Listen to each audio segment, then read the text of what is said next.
Welcome to the next in our series of online lectures for U.S. History 1. Today we are going to jump ahead a few years to the year 1800 and the victory of Thomas Jefferson in the election of 1800. Jefferson's 2 terms in office, his time from 1801 until 1809, are going to be some of the most important years in the history of the new nation. So please pay attention to the key terms at the top of the slide. And also, please try to be able to answer those questions at the bottom of this slide as well. All right, let's get to it. The U.S. in 1801 was a nation in transition. The original 13 states had now grown to 16 with the addition of Vermont, Kentucky, and Tennessee. This shows the Northwest Ordinance in action. Instead of being mere colonies of the United States, these new territories became states on equal status with the original 13. The population of those 16 states had grown to more than 5.3 million people. Of these, 20%, or 1 in every 5 American, was an African slave. The vast majority of the total population lived within 50 miles of the Atlantic Ocean. In other words, at first glance, the new nation hadn't changed much since 1776. But looks can be deceiving. Americans were crossing the Appalachian Mountains in large numbers by 1801. Possibly most important of all, however, was what had happened in 1800. The election of 1800 demonstrated the political stability of the new nation. That election featured 2 bitter rivals, Thomas Jefferson and John Adams. It also featured 2 very different political parties. Adams, who called himself a Federalist, and Jefferson, who called himself a Democrat. Once Jefferson won the election, it wasn't clear if Adams would vacate the White House and allow the new president to take office. Those fears were unnecessary, however. The transition from Adams to Jefferson went off without a hitch. The Constitution was safe. Thomas Jefferson was president from 1801 until 1809. His first term was one of the most successful in U.S. history. During that time, the U.S. successfully fought a war far from home. It also nearly doubled in size. In contrast, his second term was far less successful. Yet in his 8 years in the White House, the United States is going to continue to become the nation that it is today. Let's begin with war. Today, it is not unusual for the United States to station troops far from home. We currently have troops in Afghanistan, South Korea, Japan, and Europe. We just removed the last troops from Iraq. Back in Jefferson's day, however, soldiers were kept far closer to home. In fact, many Americans, including Jefferson himself, feared a professional army or a navy. They feared that professional soldiers could be used to oppress the people, just as King George III had used his army to oppress the colonists. Thus, it is amazing that one of the first wars fought far from America's shores came in 1800, shortly after Jefferson became president. The conflict was known as the First Barbary War, and it was fought in the Mediterranean Sea and in North Africa. The Barbary States were a group of independent kingdoms based in cities along the coast of North Africa. They included Tripoli, Algiers, Tunis, and Tangier, to name just a few. The Barbary States were known as pirate kingdoms. In other words, they extorted money from any nation seeking to sail through their waters. Nations that refused to pay the money found their ships seized and their crews enslaved. Most nations, including some of the most powerful nations in the world, like Britain, France, and Spain, found it easier to just pay the bribes rather than fight back. Jefferson found the practice immoral, however, and he sought to end the payments. In retaliation, the leaders of the Barbary States declared war on the United States. Jefferson, in response, dispatched America's tiny navy to the region as a message that the United States could not be bullied. The war did not initially go well for the Americans. In 1803, one of the nation's newest warships, the Philadelphia, ran aground off the coast of Tripoli. It was captured by the Barbary pirates along with its crew. In 1804, Stephen Decatur sailed his fleet into the harbor at Tripoli and recaptured the Philadelphia and rescued its crew. The battle, often forgotten today, became a legend in the United States back in 1804. Today, it is still immortalized in the Marine hymn, quote, "From the halls of Montezuma to the shores of Tripoli, we will fight our country's battles on the land and on the sea." Ultimately, Decatur's triumph ended the Barbary Wars. The U.S. won the conflict, sort of. On the one hand, American ships still had to pay a bribe to the Barbary states for the right to trade in the Mediterranean. On the other hand, however, that bribe was far more reasonable than the rates initially charged. That detail was lost on most Americans, who saw the result as a great victory. Decatur became an American hero on par with Washington. His heroism inspired patriotic fervor all across the country. While the Barbary Wars were a big deal in their day, the act for which Jefferson is best known in our time, however, was the one that nearly doubled the size of the country.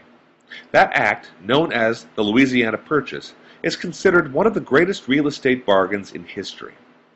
In reality, however, it almost didn't happen. Here are the details. The story of the Louisiana Purchase begins with the Mississippi River. The Mississippi River was critical to the future of the United States. Today, farmers can ship their grain to market by truck or by train. But back then, that river was the only way for farmers living west of the Appalachian Mountains to get their produce to market. Without access to that river, it was feared that western expansion might not continue. Either that or the farmers already living there might secede from the United States and join whatever nation controlled the river. From 1763 to 1800, the nation that controlled that river was Spain. Spain didn't really worry the American government, however.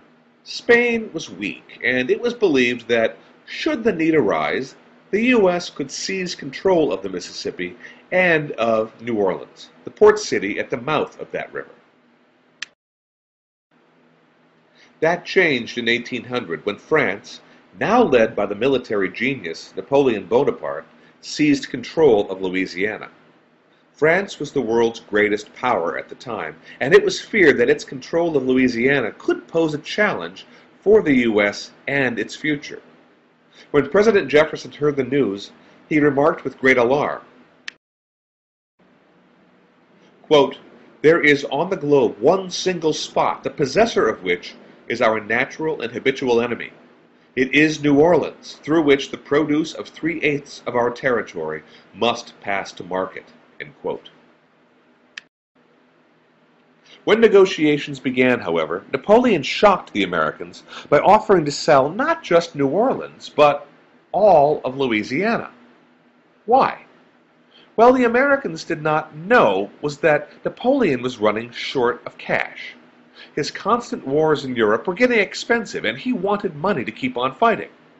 Hence, his decision to offer the entire Louisiana Territory for $15 million. It seems like a no-brainer today, but Jefferson really had to think about the offer. The Constitution made no provision for adding such a huge territory to the nation's boundaries, nor did it say anything about the people who lived in that area.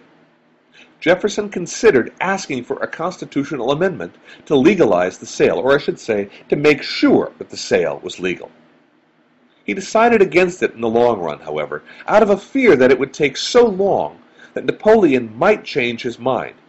So, in April of 1803, the United States purchased all of Louisiana Territory. But what had we just purchased? No one really knew. No European had ever explored the interior of the North American continent. It was known that there were mountains, but no one knew exactly where they were, nor did they know how far they stretched or how high they might be. It was known that there were Indian tribes living in the Louisiana Territory, but no one knew who they were or if they would be willing to trade with the United States. So mysterious was Louisiana that some people believed that creatures such as woolly mammoths, long extinct elsewhere in the world, might still be roaming the Great Plains. Nor was everyone enthusiastic about the Louisiana Purchase. Remember, not even Jefferson knew if he had the power to buy land on behalf of the American people. Some argued that his actions were unconstitutional and that Jefferson had become a tyrant. One critic focused on the expense. Quote, "A great waste, a wilderness unpeopled with any beings except wolves and wandering Indians. We are to give money of which we have too little, for land of which we already have too much." End quote. Another critic focused on the possible problems with expansion. Quote, "It is a great curse that threatens at no very distant day the subversion of our Union." End quote. This criticism actually is going to come true. To silence those critics, as well as to satisfy his own curiosity, Jefferson decided he had to know what Louisiana was and what it contained. In 1804, he asked his personal secretary, Meriwether Lewis, to lead an expedition across the continent. Lewis figured that while he had the scientific knowledge for the trip, he lacked the skills for leading a trip across an unknown land. Thus, he asked a military officer named William Clark to accompany him. Jefferson gave a number of very specific instructions on what Lewis and Clark were to accomplish in their journey. These instructions reveal a great deal about Jefferson's intentions for the land, as well as about Jefferson's own curiosity. At the top of that list was the President's desire that the duo map the upper Missouri River basin. No European had been west of what is now Bismarck, North Dakota. Jefferson wanted to know about how far west the Missouri ran and what mountains might lie to the west. He was hoping to find an easy route across the North American continent to the Pacific Ocean. Such a route would be a boon to American trade. On a related note, Jefferson also ordered the two to make contact with as many Indian tribes as possible. Indians would be critical to establishing trade across the continent, so Lewis and Clark were asked to establish a friendship with them and see if they would be willing to trade with the United States. Especially important were the Lakota people, who lived in what is now central South Dakota. This group was known to be very powerful. They also dominated the Missouri River. Trade would be impossible without their cooperation. At the same time, Lewis and Clark were to take note of all plant and animal life. Jefferson was an amateur scientist, and he was fascinated by what might be living west of the Mississippi River. Thus, Lewis and Clark were asked to collect unknown species and bring them back to the President for study. Lewis and Clark also were to take note of any fur-bearing animals or other creatures that might make the land valuable to the United States. In this way, Jefferson hoped to show critics that Louisiana was, in fact, a good bargain. Lewis and Clark's journey was a spectacular success. A model of organization and order, the journey brought back, a wealth of information about the West. Moreover, only one member of the expedition died along the route. That man, Charles Floyd, died near what is today Sioux City, Iowa. If you go to Sioux City, you can still see the monument that has been built in honor of Floyd. In conclusion, Jefferson served 2 terms in the presidency. Yet it was his first 4 years from 1801 to 1805 that were the most memorable. During that time, Jefferson did much to build national pride, especially through the naval victory in the Barbary Wars. But as I said earlier, Jefferson's most lasting legacy was probably the Louisiana Purchase. The Louisiana Purchase nearly doubled the size of the new nation. It was also one of the greatest real estate bargains in history. Finally, another lasting legacy of Jefferson's presidency is probably one he did not intend.